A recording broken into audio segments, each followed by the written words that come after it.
예, 우리 찬송가는 320장인데요. 320장, 우리 4절 다 같이 합시다.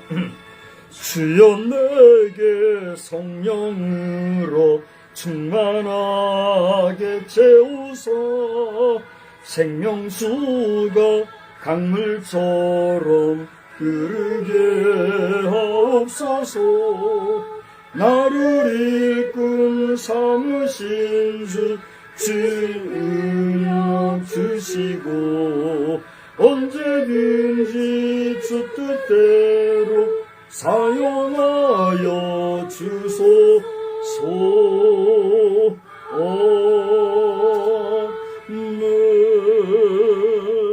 하나님은 여러분을 사랑하십니다. 하나님은 목사님을 사랑하십니다. 예, 하나님은 우리 모든 성도를 사랑하십니다. 아멘. 오늘은 주연절 5주차가 되겠습니다.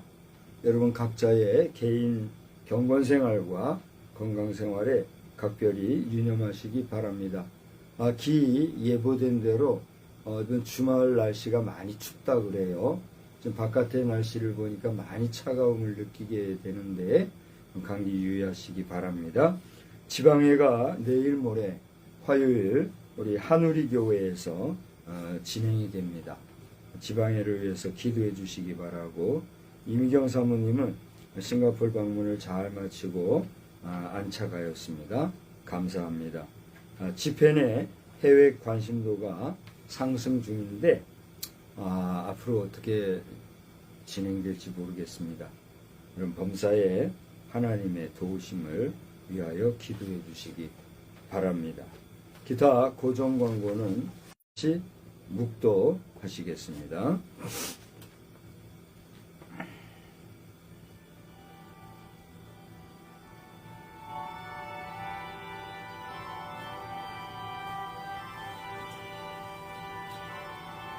그런즉 너희가 나는 내 성산 시온에 사는 너희 하나님 여호와인 줄 알 것이라.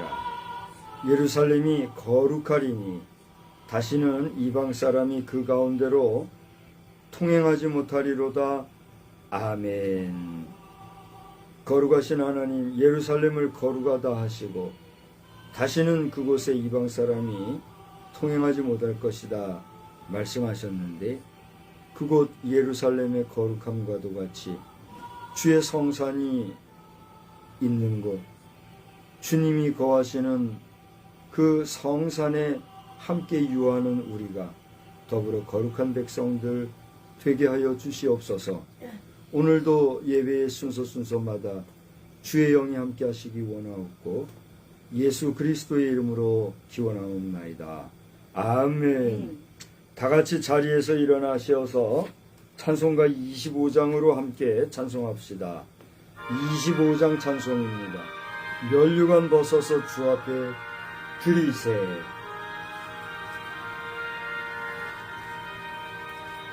면류관 벗어서 주 앞에 드리세. 저 천사 기쁜 노래가 온 땅에 퍼지네. 내 혼아 깨어서 주 찬송하여라. 온 백성 죄를 속하신 만왕의 왕일세. 면류관 벗어서 주 앞에 드리세. 그 손과 몸의 상처가 영광 중 빛나네. 하늘의 천사도 그 영광 보고서 고난의 신비 알고 자는 모하도다. 면류관 벗어서 주 앞에 드리세. 온 세상 전쟁 그치고 참 평화 오겠네.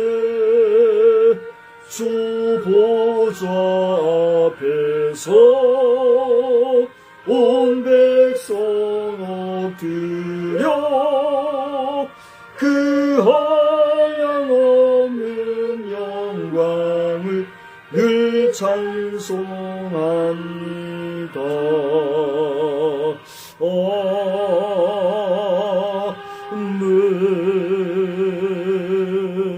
아멘. 성시교독은 6번 시편 10편의 말씀을 함께 교독하겠습니다. 성시교독 6번 시편 10편의 말씀입니다. 여호와여 일어나옵소서. 하나님이여 손을 드옵소서. 가난한 자들을 잊지 마옵소서. 어찌하여 악인이 하나님을 멸시하여 그의 마음에 이르기를 주는 감찰하지 아니하시리라 하나이까. 주께서는 보셨나이다. 주는 재앙과 원한을 감찰하시고 주의 손으로 갚으려 하시오니 외로운 자가 주를 의지하나이다. 주는 벌써부터 구하를 도우시는 이시니이다. 악인의 팔을 꺾으소서. 악한 자의 악을 더 이상 찾아낼 수 없을 때까지 찾으소서. 여호와께서는 영원 무궁하도록 왕이시니 이방 나라들이 주의 땅에서 멸망하셨나이다. 여호와여 주는 겸손한 자의 소원을 들으셨사오니 그들의 마음을 준비하시며 귀를 기울여 들으시고 고아와 압제당하는 자를 위하여 심판하사 세상에 속한 자가 다시는 위협하지 못하게 하시리이다. 아멘. 전능하사 천지를 만드신 하나님 아버지를 내가 믿사오며 그 외아들 우리 주 예수 그리스도를 믿사오니 이는 성령으로 잉태하사 동정녀 마리아에게 나시고 본디오 빌라도에게 고난을 받으사 십자가에 못 박혀 죽으시고 장사한 지 사흘 만에 죽은 자 가운데서 다시 살아나시며 하늘에 오르사 전능하신 하나님 우편에 앉아 계시다가 저리로서 산 자와 죽은 자를 심판하러 오시리라. 성령을 믿사오며 거룩한 공회와 성도가 서로 교통하는 것과 죄를 사하여 주시는 것과 몸이 다시 사는 것과 영원히 사는 것을 믿사옵나이다. 아멘. 다 같이 자리에 앉으시어서 우리 찬송가 68장을 부르신 후에 이미경 사모님 기도해 주시겠습니다.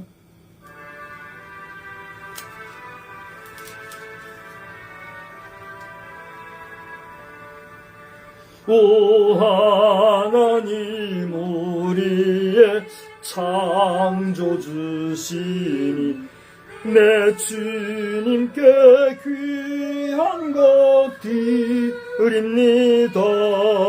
내 주께만 엎드려 경배드리며 내 주의 이름 높이 찬양하네.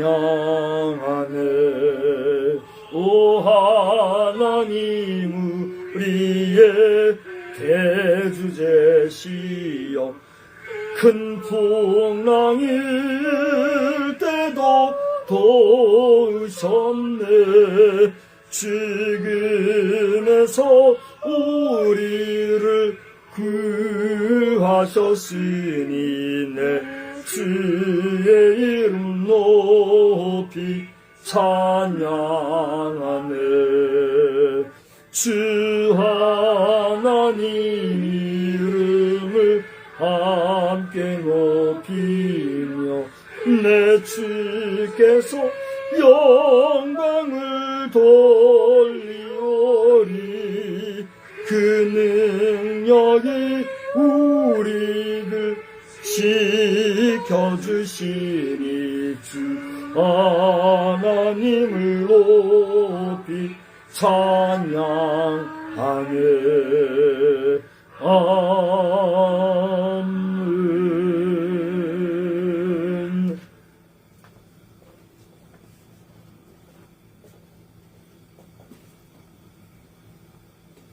기도드리겠습니다.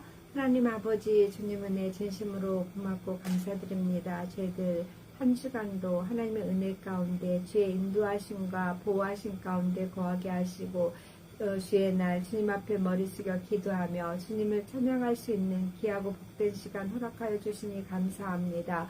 아버지 하나님 저희들 이 시간이 하나님 앞에서 은혜 받는 시간 되게 하시고 주님을 만나는 시간 되게 하시고 주님과 함께하는 귀하고 복된 시간 되어지기를 간절히 빌고 소원합니다. 아버지 하나님 특별히 주의 종 박성순 목사를 주님께서 지켜주시어서 그 입을 통하여서 하나님의 말씀을 증거하실 때에 아버지 하나님여 그 말씀이 우리의 삶에서 힘이 되고 능력이 되고 권능이 되어서 주의 나라를 이루어 나가기에 부족함이 없게 주님 도와주시고 주여. 세상을 이기며 살아가는 저희들 될 수 있도록 힘을 허락하여 주시기를 간절히 빌고 소원합니다. 또 아버지 하나님 함께 예배하는 우리 자녀들 주님께서 기억하여 주시고 각 처소에서 주님을 만날 수 있기를 원합니다. 주님의 음성을 듣기를 원합니다. 주님께서 붙잡아 주시고 새 힘을 허락하여 줄 것을 간절히 빌고 소원합니다. 그래서 우리가 만날 때에는 항상 주님 앞에서 우리의 하나님의 도우심과 주님의 인도하심을 증거하며 찬양할 수 있는 귀하고 복된 시간만 되게 하여 주시옵소서. 아버지 하나님 또한 이 나라를 위해서 저희들이 기도합니다. 아버지 하나님 세상은 어지럽고 많이 힘든 가운데 있습니다. 아버지 하나님께서 지혜를 주셔서 이 나라를 지도하는 지도자들이 아버지 하나님을 경외하며 이 나라의 백성들을 사랑할 수 있는 그러한 사랑의 마음을 허락하여 주시어서 지혜롭게 이 나라를 잘 이끌어 나아갈 수 있게 주님 도와주시고 또한 우리 국민 모두가 한 마음이 되어서 아버지 하나님 나라를 이루어가는 귀한 역사들만 나타날 수 있도록 주님 인도하여 주시옵소서.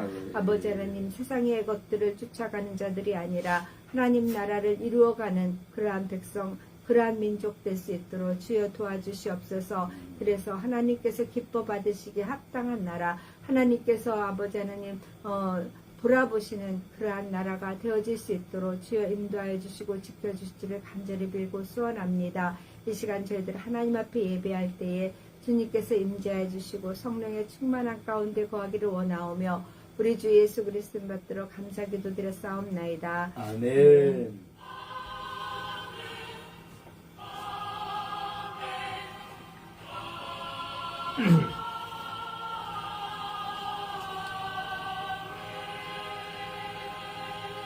함께 보실 하나님의 말씀은 마태복음 1장 1절 그리고 2장 1절과 2절 이렇게 두 군데를 보시겠습니다.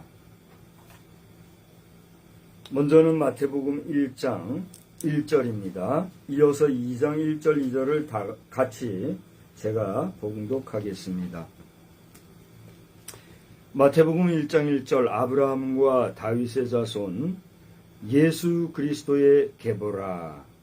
2장 1절 헤롯 왕 때에 예수께서 유대 베들레헴에서 나시매 동방으로부터 박사들이 예루살렘에 이르러 말하되 유대인의 왕으로 나시니가 어디 계시냐. 우리가 동방에서 그의 별을 보고 그에게 경배하러 왔노라 하니. 아멘. 찬송가는요 6장을 부르시면서 우리 봉헌의 시간을 갖겠습니다. 찬송가 6장입니다.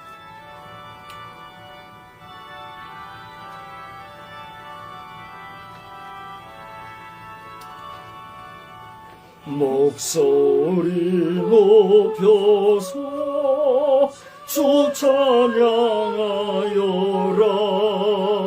영광과 권세와 존귀와 위엄을 온물이 다스리시는 만왕의 왕께 돌려라.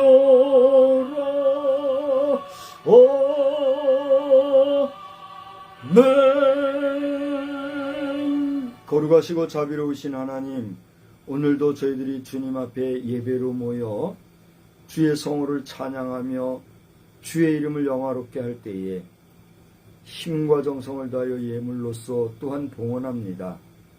이 모든 것들이 주께로부터 왔사옵고 또 모든 것이 다 주께로 돌아감이 마땅하온데 우리가 이 땅에 거하는 동안에 열의 아홉을 우리의 마음껏 사용하게 해주시고 또 그 가운데 하나님의 것을 하나님으로 구별하여 드리며 여러 가지 여건을 따라 헌물로 주님을 영화롭게 하는 드려진 이 예물을 기억해 주시고 한없으신 은혜와 만복으로 충만케 하여 주시옵소서.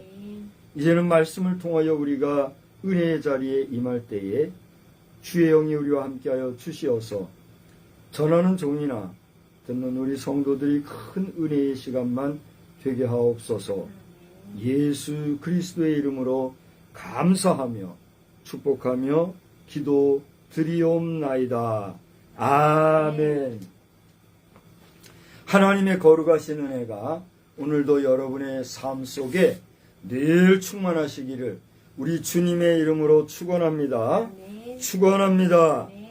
왕으로 나신 예수. 우리 한번 다 같이 제목을 큰 소리로 함께 외쳐봅시다. 왕으로 오신 예수. 왕으로 오신 예수. 그렇습니다. 오늘 제목에서 왕이라고 하는 단어나 예수라는 단어는 우리가 그렇게 간단하게 말할 수 있는 그런 단어가 아닌 줄로 압니다.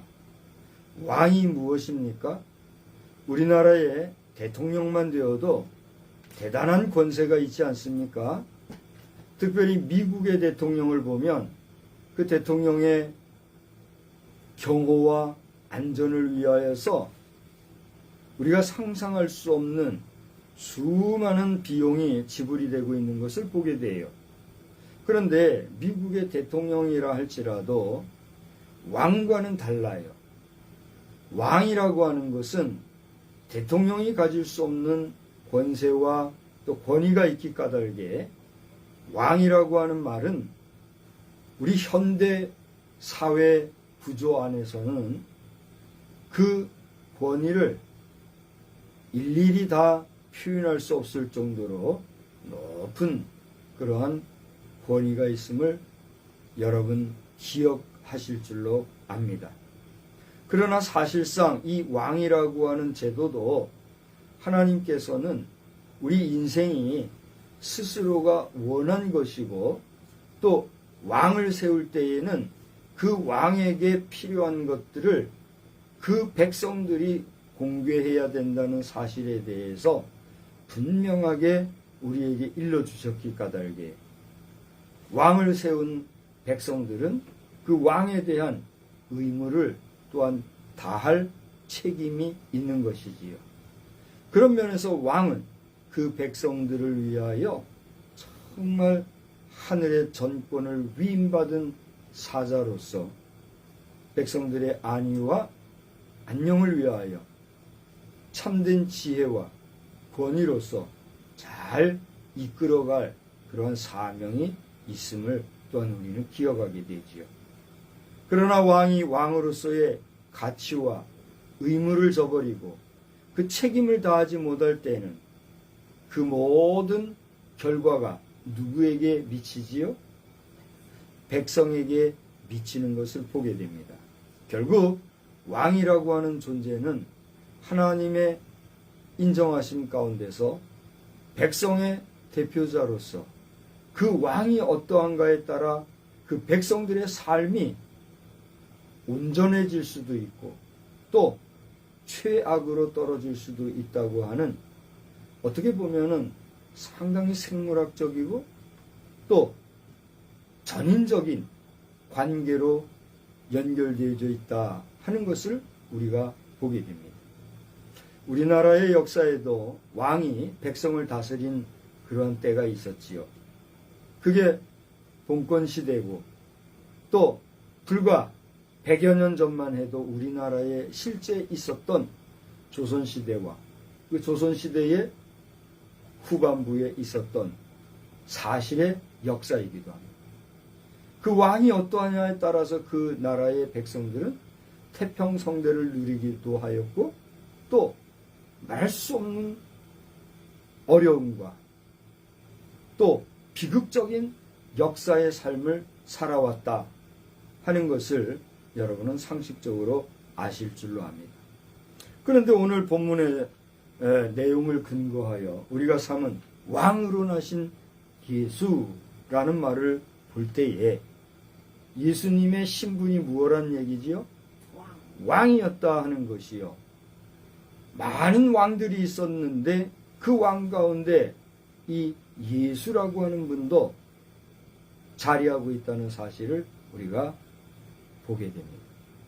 그러나 현실은 어떠합니까? 예수라는 분은 왕으로서의 그 어떤 위엄이나 또는 권리나 혜택을 보신 적이 없어요. 그분은 오히려 많은 사람들, 심지어 예수를 믿지 아니하는 사람들도 알 정도로 비참한 최후를 맞이한 것을 보게 되죠.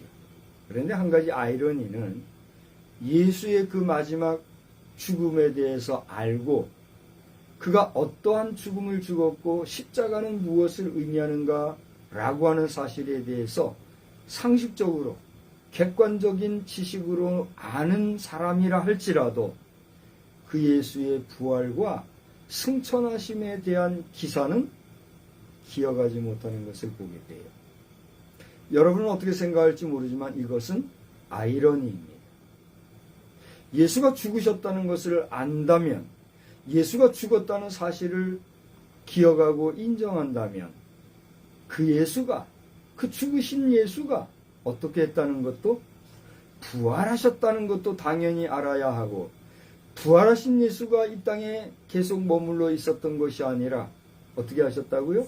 승천, 하늘로 오르셨다는 사실에 대해서도 알아야 하는데 세상에 그 사실을 믿는 자 외에는 그것을 알려고 하지도 아니하고 인정하려고 하지도 아니하고 믿지 못하는 것을 우리는 보게 됩니다.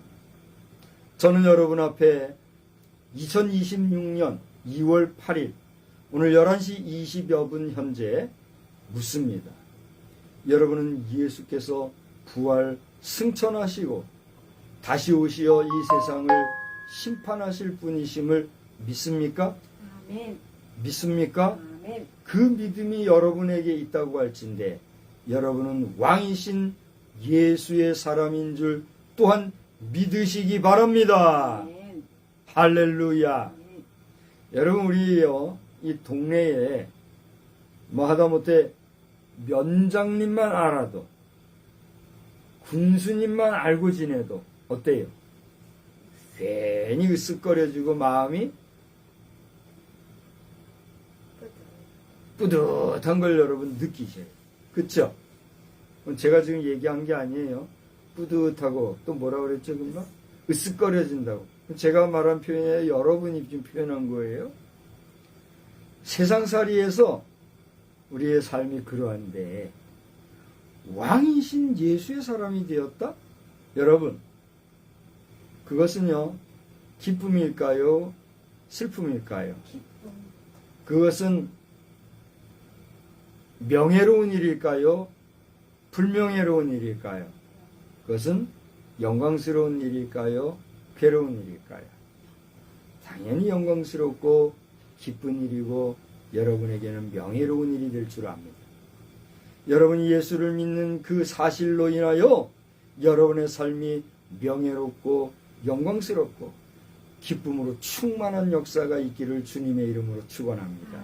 그런데 오늘 본문을 통해서 우리는 그 예수 그리스도가 어떠한 역사 가운데 태어나셨는가에 대하여서 성경은 뭐 감출 것 하나 없이 너무나도 선명하게 우리에게 일러주고 있다 하는 사실이에요. 할렐루야. 오늘 본문 1장 1절을 보니까 아브라함과 다윗의 자손 예수 그리스도의 계보라 이렇게 말씀을 우리에게 일러주고 있습니다. 여기 계보라는 말은요, 쉽게 말하여서 족보를 얘기합니다. 그러니까 예수님은 누구의 자손이고 누구의 아들, 이런 족보를 얘기합니다. 근데 개역 성경에서는 이걸 계보, 족보라고 표현하지 아니하고 세계라 그렇게 표현을 하고 있어요. 사실 똑같은 말이에요. 다른 거는 없지만 세계라 하는 말과 계보라 하는 말에 차이가 있다는 사실을 여러분 한 번쯤 관심 가지고 기억해 보시기 바랍니다. 계보라 할 때는 이것은 한 사람을 중심으로, 한 가정, 한 가문을 중심으로 한 편협된 역사의 사실적 기록 정도로 우리에게 다가오는 표현입니다. 그러나 세계라 하는 말은 그 각 시대마다 세대마다 있었던 그 인물의 역사를 우리가 면면히 들여다볼 수 있는 펼쳐진 역사, 그리고 더 넓은 역사를 우리에게 표현해주고 있는 그러한 뉘앙스가 있는 단어다 하는 사실을 여러분 기억하시고, 이 마태복음 1장 1절에 나오는 예수 그리스도의 세계를 통하여서 예수님과 그와 연결되어 있는 많은 사람들의 역사를 우리가 포괄적으로 볼 것인가, 아니면 예수 그리스도를 중심으로 한 하나의 단일 사건, 한 가문의 사건 정도를 우리가 볼 것인가, 여러분이 성경 이해의 폭을 한번 선택해 보시기를 바랍니다. 여기에 제가 말씀드렸던 세계다, 계보다 라는 말에 대해서 설교자로서의 제 자신이 여러분에게 표현하는 이 표현은 여러분들이 받아볼 때는 아무런 의미, 그 어떤 해석에 가치를 두지 않을 수도 있어요. 그러나 이 성경에서 세계로 본 예수님의 그 이야기와 계보, 족보로 본 예수님의 이야기는 고대 말씀드린 대로 그 세계가 확장되어진 포괄적인 세계, 거시적인 세계로 읽히는가, 아니면 좀 편협적이고 지역적이며 갇힌 사고방식으로 보게 되는가, 이러한 차이가 있더라 라고 하는 설교자로서의 그런 연구 결과를 여러분에게 말씀을 드리는 거예요. 그래서 지금 굳이 이 번역이 잘 됐네 잘못됐네 그런 걸 말하고 싶지도 않고, 오늘 우리는 개역 성경에 기록되어 있는 표현과 개역 개정에 기록되어 있는 이 표현을 통해서 우리의 예수에 대한 가치관과 예수에 대한 시각을 어떻게 볼 것인가에 대한 그 시각적 차이, 해석의 차이는 여러분의 마음의 문, 여러분의 시각적 차이가 있다는 사실을 기억하시기 바랍니다. 그런 면에서 개역개정 성경이 우리 후대를 위해서, 우리의 다음 세대를 위해서 의식적으로 또 그런 좋은 마음으로 번역을 했지만, 금방 말씀드린 대로 해석적인 면에서나 예수님을 바라보는 시각적인 면이 다소 편협된 의식이 되어서 우리가 예수님을 더 깊이 바라볼 수 있는 그 기회를 놓칠 수 있는 가능성도 있더라 라고 하는 주의를 여러분한테 환기시키면서, 여러분이 오늘 마태복음 1장 1절에 기록되어 있는 아브라함과 다윗의 자손 예수 그리스도는 단지 한 가문의 역사만이 아니라 이들을 통해 역사하신 하나님의 원대하시고 위대하신 뜻이 기록되어 있다는 사실을 여러분 기억하시기 바랍니다. 아멘. 오늘 저는 그런 면에서 등장하고 있는 아브라함과 다윗이라고 하는 이 두 사람을 한번 집중적으로 조명해 보고자 합니다. 여러분, 아브라함 하면 떠오르는 것이 무엇이 있습니까? 여러분이 이제 한번 이야기해 보세요. 아브라함 하면 떠오르는 게 뭐가 있어요? 네, 감사합니다. 제가 아침에 눈을 뜨면서 매일 아침 저를 주물럭주물럭 해주는 여인이 한 사람이 있어요.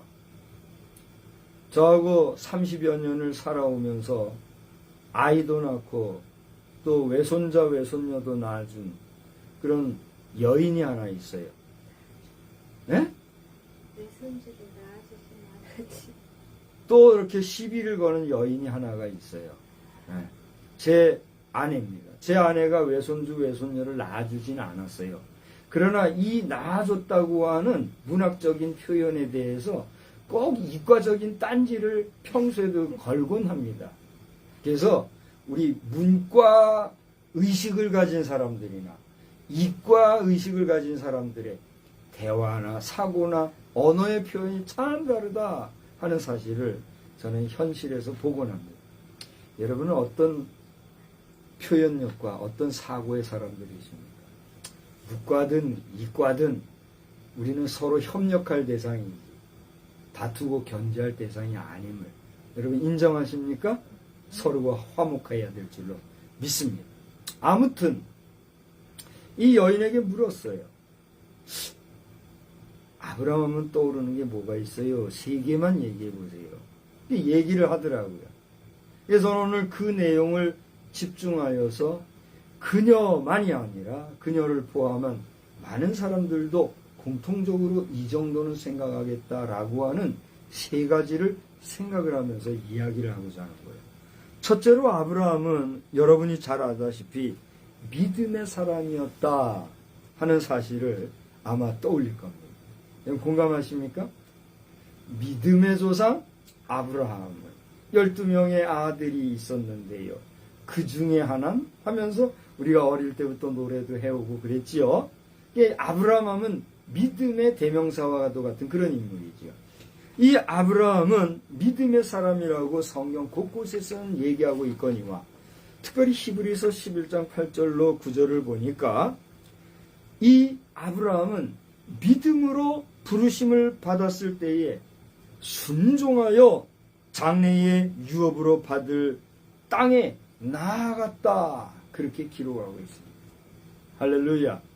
장래에 어디로 가야 할지, 어디가 하나님이 지정해 주신 곳인지, 어떻게 가야 할지 아무것도 알지 못했던 사람이었지만 그는 무엇으로 나아갔다고요? 믿음으로 나아갔다라고 한 것입니다. 아브라함에게 있었던 믿음이라고 하는 것은 하나님에 대한 전적인 의지입니다. 그에게 있었던 믿음은 하나님에 대한 전적인 믿음입니다. 아브라함에게 있었던 그의 믿음은 하나님을 절대적으로 믿는, 의심 없이 온전히 믿는 그러한 믿음이었습니다. 이러한 믿음의 사람 아브라함이었기 까닭에 하나님께서는 그 믿음의 사람 아브라함의 자손을 통하여서 누구를 나게 하셨다고요? 예수 그리스도를 나게 하셨다는 것입니다. 할렐루야! 여러분도 이러한 믿음의 사람이 되어서 여러분 당대만이 아니라 여러분의 후대에도 하나님의 위대한 역사가 여러분을 통하여 여러분의 자녀 손을 통하여 나타나는 복된 역사의 주인공들이 다 되시기를 주님의 이름으로 축원합니다. 그러므로 이러한 믿음은 여러분 자신에 의해서 선택되어지거나 만들어진 믿음이 아니라 하나님이 주신 믿음이어야 하는데 여러분 구하십시오. 여러분 찾으십시오. 여러분 하나님 앞에 간절히 기도하여서 하나님이 주시는 흔들리지 아니하는 본질적이고 위대한 믿음의 소유자들이 다 되시기를 주의 이름으로 축원합니다. 축원합니다. 또한 나아가 여러분이 지금 예수 그리스도를 온전히 믿는 믿음을 가지고 있다고 할진데 그 믿음이 흔들리지 아니하는 믿음, 왜곡되지 아니하는 믿음, 변질되지 아니하는 믿음, 그 어떤 역경 가운데서도 굳건히 지켜나가는 참 믿음의 소유자들이 되시기를 우리 주님의 이름으로 축원합니다. 더 나아가 아브라함은 순종의 사람이었지요. 오늘 같은 본문의 말씀에 아브라함이 부르심을 받았을 때에 그는 순종하여 나아갔다 그랬습니다. 할렐루야. 성경은 얘기합니다. 순종이 무엇보다 나아요? 제사보다 낫다 라고 함으로써 우리가 하나님을 찬양합니다. 하나님을 영광 돌립니다. 하나님을 기쁘시게 하기 위해 우리는 이 제사를 드립니다. 그 제사도 훌륭하고 귀하지만 그 귀한 제사에 여러분 제사라고 하는 것은 기본적으로 뭐가 필요할까요? 재물도 필요하지만 그 물질적 사관이 있는 사람의 대답이고 제사에는 기본적으로 형식이 필요해요. 이 형식 속에 재물도 들어오는 거니까 오늘 우리가 헌금을 드렸습니다만 이 헌금도 어디에 있어요? 예배라고 하는 형식, 예배라고 하는 순서, 예배라고 하는 틀 속의 한 부분으로 자리하고 있는 거예요. 그러니까 우리가 하나님 앞에 예물을 드림에 있어서 내가 가지고 있지 못한데도 바치려 한다면 그 욕심이에요, 아니에요? 욕심이에요. 없으면 바치지 말아요. 아까워서 드리고 싶지 않으면 드리지 말아요. 인색함으로나 억지로나 거짓으로 위선으로 드리면서 드렸다고 행세하고 체하고 나는 하나님 앞에 이렇게 드렸으니 다 받는 것이 당연하다. 이런 계산적이고 이런 이기적이고 욕심으로 가득 찬 그런 헌금 하나님 받으실까요? 아야야야 내가 뭐 너 그거 받는다고 문제가 해결되냐? 여러분이 드리는 헌금도 어디서 나온 거예요? 하나님께로부터 난 거예요. 하나님께로부터 난 것을 여러분 마음껏 쓰되 그 가운데 일부를 하나님 앞에 드리는 건데 그걸 인색함으로 억지로 드리면 돼요, 안 돼요? 안 되는 거예요. 그러니까 헌금이라고 하는 것은요, 하나님 앞에서 내세울 것이 없어요. 그걸 세상의 법과 세상의 정치적인 모략에 빠져가지고 계산 안 하고 다 떨쳐버릴 건데도 연말에 가면 어떻게 돼요? 꽉 찾아먹으려고 그렇게 하다 보니 세상의 권세 가진 자들이 어떻게 해요? 껄껄껄 하는 거예요. 제가 다시 한번 얘기하지만 우리 성도들이 정말 좀 배짱 있게 나가면 좋겠어요. 우리 목회자들도 마찬가지. 좀 덜 먹고 덜 쓰면 어때요? 제가 지금 입고 있는 옷이 이게 40년 이상 된 옷이에요. 여러분 보실 때 어떻게 보일지 모르겠어요. 제가 이 옷을 받은 게 39년이 넘어요. 그러니까 그 전에 누군가가 입었던 옷이기 때문에 적어도 40년이 넘은 옷이에요. 87년도에 제가 이 옷을 선물 받았어요. 누군가가 입던 옷인데 추운 겨울에 저를 위해서 너 이 옷을 한번 입어보라. 39년 전에 누군가 입던 옷을 준 옷이 이 옷이에요. 적어도 40여 년 전에 입었던 그 옷을 나는 지금 입으면서도 감사하고 살아요. 여러분 보실 때 어떨지 몰라도 따뜻합니다. 돈 들어갈 일이 없어요. 40년 전에 옷이라고 뭐 내가 추워요 어째요. 조금 덜 먹고 덜 쓰면 당당하게 살아갈 것을. 연말이면 한 달치 더 받는다고 거기에 목매고 하니 그걸 보는 권세자들이 에이 하나님 앞에 드린 거 도로 찾아먹으려고 하지 마요. 쪼존한 그리스도인들 되지 말자는 말이에요. 그거 매여가지고 주의 종들이 종교인으로 추락했는데도 누구 하나 말하지 못하고 끌려가는 존재들이 되어서 교회가 교회로서의 무게감과 가치관을 떨치지 못하고 살아가는 오늘의 모습 하나님이 속상해하신다.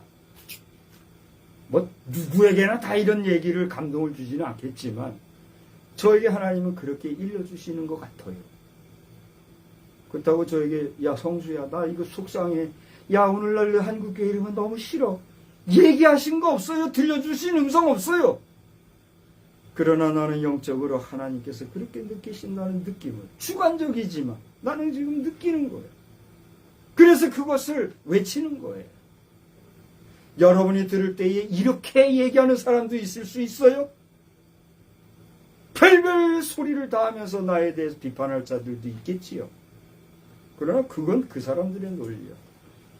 나는 그렇게 얘기한다. 이 시간에 얘기하면서 중요한 건 무엇입니까? 제사 드린다, 예배 드린다, 헌금 드린다 떠들어봐야 하나님께서 원하시는 인자와 자비함을 베푸는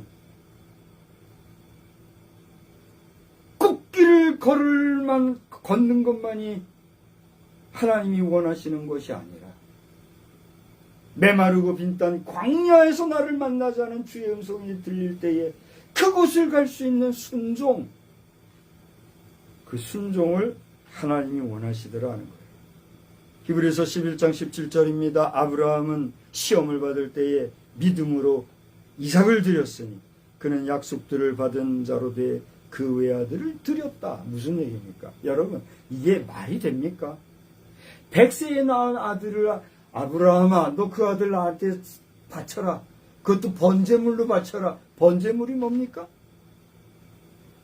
기가 막힌 거예요. 번제물이라는 거는. 근데 그 번제물로 그것도 100세 된 외아들을 바쳐라. 그랬을 때 아브라함이 어떻게 했어요? 이걸 못 믿는 사람은 이해를 못하죠. 그 아들을 번제물로 바치자고 칼을 들어 목을 향하여 내리치려고 할 때 하나님이 어떻게 했어요? 아브라함아, 아브라함아. 그 뜨거운 현장을 우리는 알고 있지 않습니까? 아브라함은 그렇게까지 순종한 사람. 여러분 순종하십니까? 세 번째로는 섬김입니다. 아브라함 하면은 생각나는 게 뭐가 있는가? 아침에 여인에게 물어봤더니 섬김을 얘기하더라고요. 그렇습니다. 아브라함은 섬김의 사람이었습니다. 창세기 17장 1절에 의하면 아브라함은 99세가 되도록 자식이 없었던 사람이었습니다. 그런데 그때에 그 시절에 마물의 상수리 나무 아래에 있는데 하루는 뜨거운 그날에 세 사람이 길을 가는 거예요. 그 사람들을 아브라함이 잘 모셔서 그들을 섬겼지요.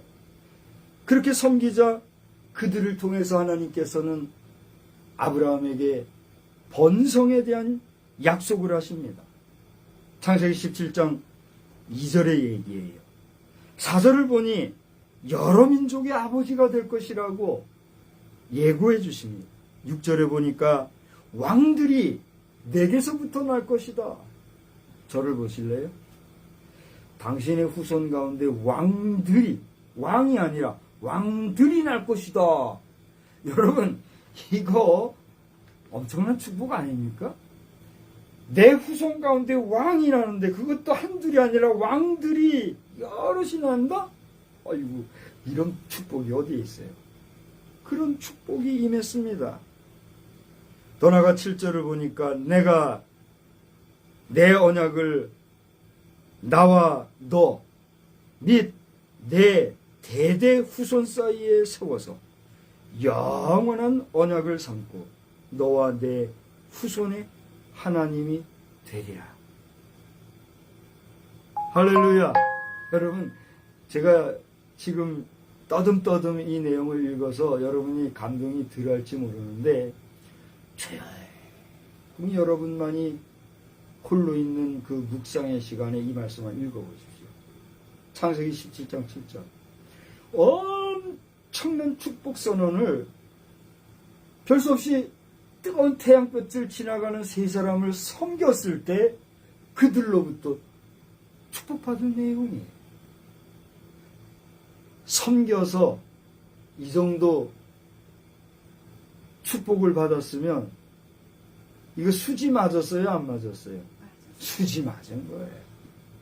여러분 주변인을 섬기기를 정말 정성을 다해서 하고 있습니까? 여러분은 섬김을 받는 것을 좋아합니까? 섬김으로 다른 사람을 유익하게 하는 것을 좋아합니다. 우리가 부지중에 나그네를 섬겼을 때에 엄청난 복을 받았던 이 아브라함. 예수님은 누구의 후손이라고요? 그 아브라함의 후손이었다고요. 할렐루야. 두 번째로는 다윗입니다. 오늘 마태복음 1장 1절에는 아브라함과 다윗의 자손 예수 그리스도다 그랬어요. 다윗은 어떤 사람입니까? 제가 아침에 또 한 번 물었지요. 이 여인에게. 그 여인이 지금 제 앞에 있어요. 그 여인 바라보고 지금 설교하는 중인데 근데 왜 나를 안 쳐다보나 몰라요. 저를 한번 보세요. 물어봤어요. 그랬더니 다윗 하면 떠오른 게 뭐라 그랬죠? 예, 이렇게 얘기를 하더라고요. 그래서 얼른 기억을 하고 메모로 남겼어요. 그 중에 하나가 용기였어요. 다윗은 용기의 사람이었어요. 공감하십니까? 그렇습니다. 여러분 잘 알다시피 다윗은 믿는 사람이나 안 믿는 사람이나 어린아이로부터 어른에 이르기까지 그 무용담에는 최고의 이야기거리가 되고 있지 않아요? 저 구척장신 골리앗을 칼과 창으로 중무장된 그 거인 골리앗을 두려워하지 않냐고. 뭐죠? 단지 물맷돌 몇 개? 3개가 맞아요? 물맷돌 뭐 3개인지 4개인지 물맷돌 몇 개를 가지고 그 몇 개들 가운데서도 단 뭐요?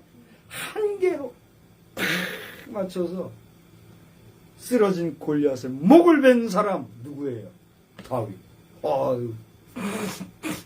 다윗 하면 이와 같은 용기의 사람 우리는 잘 알죠.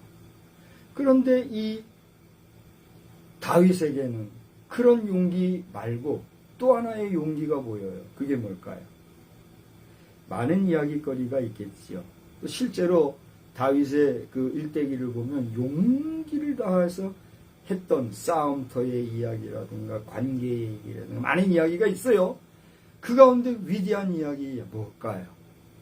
그것은 다윗 자신이 큰 실수를 범했는데 그 실수를 감추지 아니하고 그것을 드러내어 말할 수 있었던 뭐예요? 그 용기가 없으면 그게 가능할까요? 정말 은밀하고 내밀한 일이었어요. 그러나 그것을 나단 선지자가 당신이 그 사람이요 했을 때 그가 그것을 감추려거나 회피하지 않냐고 어떻게 해서요? 내가 죄인입니다. 고백할 수 있습니다. 그 용기가 없으면 그게 가능할까요? 용기가. 용기의 사람 누구요? 다윗을 우리는 보게 됩니다. 이러한 다윗은 정직했기 때문에 그렇게 용기도 발할 수가 있었던 거예요. 그래서 다윗은 정직한 사람이었고 그가 밧세바의 우리아의 아내 밧세바를 범했을 때의 그 죄를 고백했던 것은 그의 정직함을 우리에게 보여주고 있는 대표적인 얘기라는 것을 알 수가 있죠. 여러분 하나님 앞에서 감추고 드러내지 못한 내밀한 죄악들이 있습니까? 하나님 앞에 토설하고 정직하게 그 모든 것을 내려놓고 기도하여 양심의 자유를 얻게 되시기를 주의 이름으로 축원합니다. 나아가 그 모든 상황들로부터 정직한 여러분의 삶을 보여줌으로써 하나님과 사람 앞에 정직한 사람이다 인정받는 여러분 되기를 주의 이름으로 축원합니다. 마지막으로 다윗은 어떤 사람일까? 다윗 하면 떠오르는 게 뭐가 있어요? 여러분 얘기해 보세요. 다윗은 어떤 사람? 찬양의 사람이었다. 할렐루야. 오늘도 많은 젊은이들이 찬양을 합니다. 저는 아침에 보니까 거리 찬양단이다 하는 그런 우리 메타 활동을 하는 찬양단의 그 문자가 올라왔더라고요. 그래서 근데 그분이 저에게 배지를 줬어요. 그 모범 배지를 줬어요. 그래서 나는 그분을 만나보지도 못했고 서로가 알지도 못하는 상황이지만 온라인상에서 그들의 활동에 계속해서 응원하고 관심을 줬더니 저에게 배지를 줬어요. 그래서 제가 사실은 배지를 받을 자격도 없지만 주신 거 감사히 받고 더욱더 그분들을 응원합니다. 이렇게 제가 했어요. 앞으로 TBTM이 운영이 되면 이런 분들 우리 함께 움직일 거예요. 할렐루야.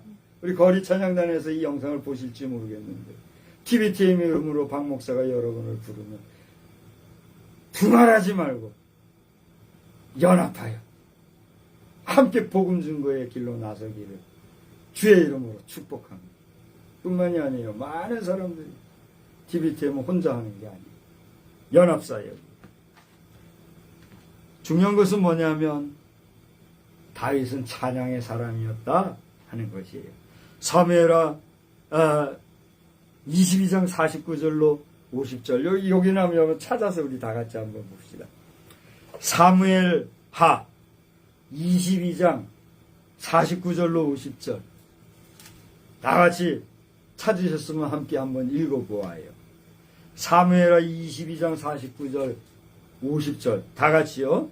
나를 원수들에게서 이끌어내시며 나를 대적하는 자 위에서 나를 높이시고 나를 강포한 자에게서 건지시는도다.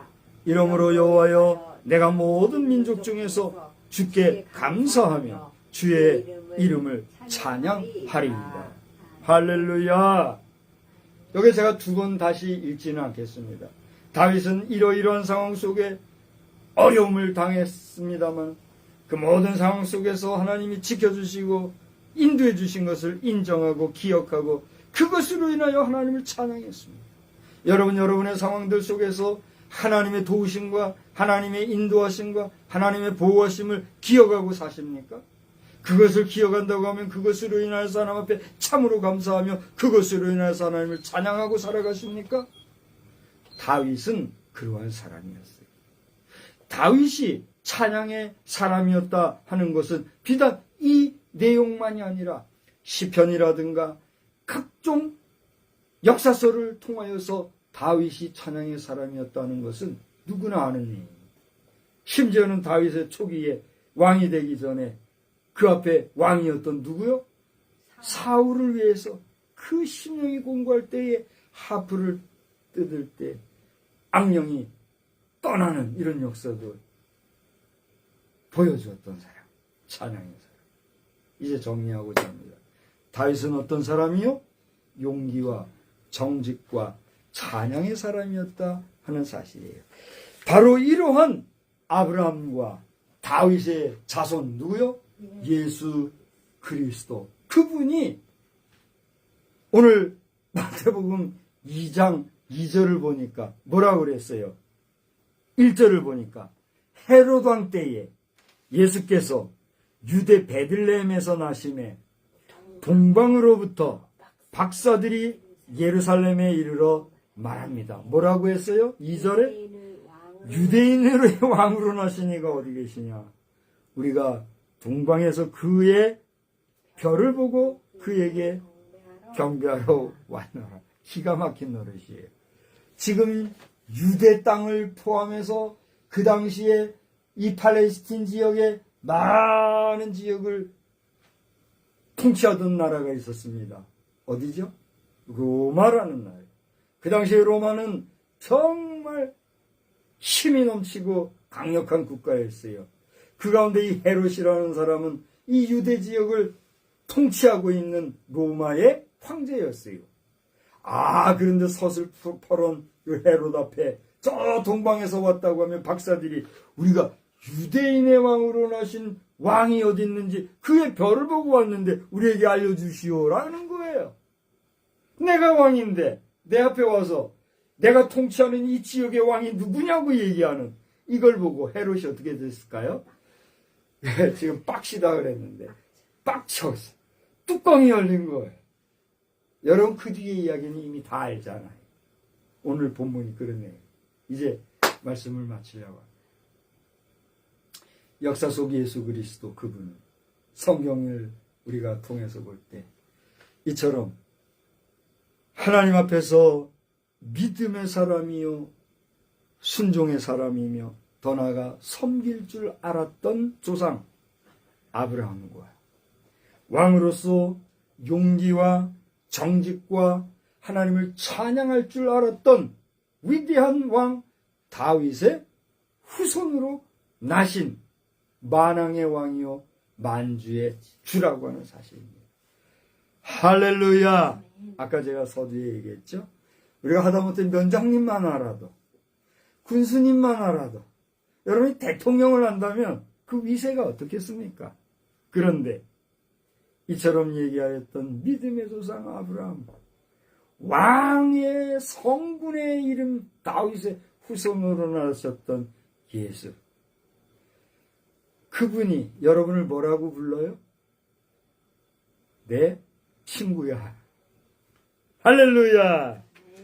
여러분을 친구라 부르시는 예수 그리스도, 우리의 모든 죄악을 담당해 주신 예수 그리스도, 그분의 제자가 된 우리가 왕의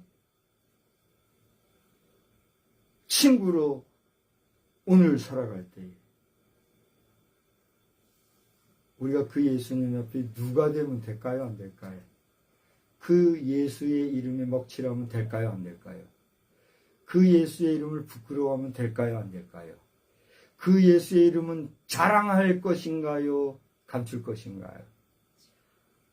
그 예수의 이름은 우리가 기뻐할 일일까요? 슬퍼할 일일까요? 여러분은 예수의 사람입니다. 여러분은 예수의 백성입니다. 여러분은 예수의 친구이십니다. 왕이신 예수 그리스도의 사람으로서 여러분 한 주간 살아가실 때에 좋은 일들 넘치고 복된 일들이 충만하시기를 우리 주 예수 그리스도의 이름으로 축복합니다. 축복합니다. 좋으신 하나님, 왕이신 예수여, 오늘 우리를 주의 백성이라, 주의 친구라, 주의 자녀라 인쳐주시고 일러주시고 알려주신 은혜를 생각할 때 감사합니다.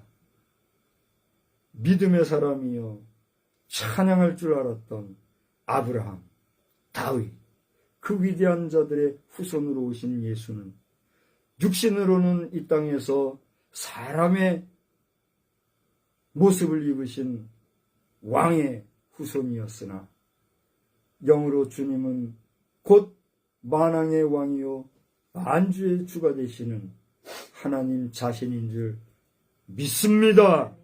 그 하나님이 오늘 우리를 나의 사랑하는 자녀, 나의 사랑하는 백성이라 불러주셨사오니 그 은혜와 은총을 믿음으로 감격하고 감사하며 나날이 승리하는 우리의 삶이 되게 하여 주시옵소서.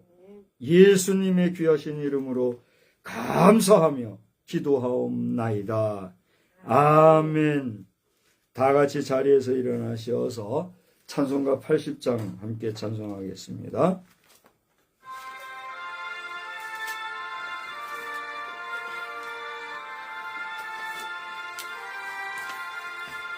선지의 이름 중 귀하고 높은 이름, 주나시기 전 지신 구주의 이름 예수. 주 앞에 내가 엎드려 그 이름 찬송하니 내 귀에 들린 말씀 중 귀하신 이름 예수. 주 십자가에 달릴 때 명패에 쓰인 대로 자유대인의 왕이요 곧 우리 왕이시라면 저 앞을 엎드려 그 이름 찬송하는 내 귀에 들린 말씀 중 귀하시니 이름 예수. 지금도 살아계셔서 언제나 하시오니 나 같은 죄인 부르사 찬송한 주시도다면 주 앞에 내가 엎드려 그 이름 찬송하는 내 귀 들린 말씀 중 귀하신 이름 예수. 주 예수께서 영원히 어제나 오늘이 나 그 이름으로 우리에게 참 복을 내리신다.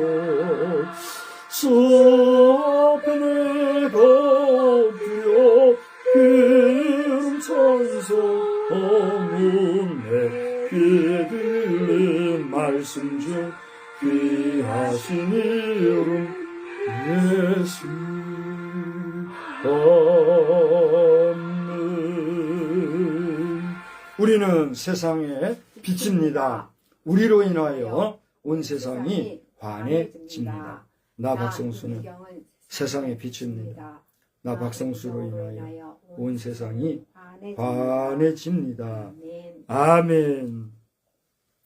이제는 살아 역사하시는 아버지 하나님의 놀라우신 은혜와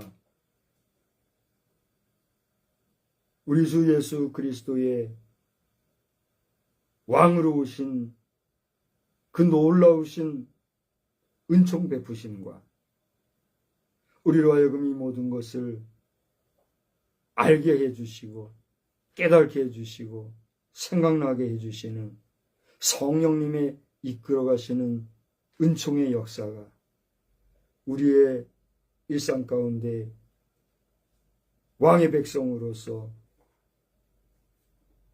감사함과 넘치는 찬양의 삶을 살아가기를 또다시 다짐하고 돌아가는 우리 모두 위에 이제로부터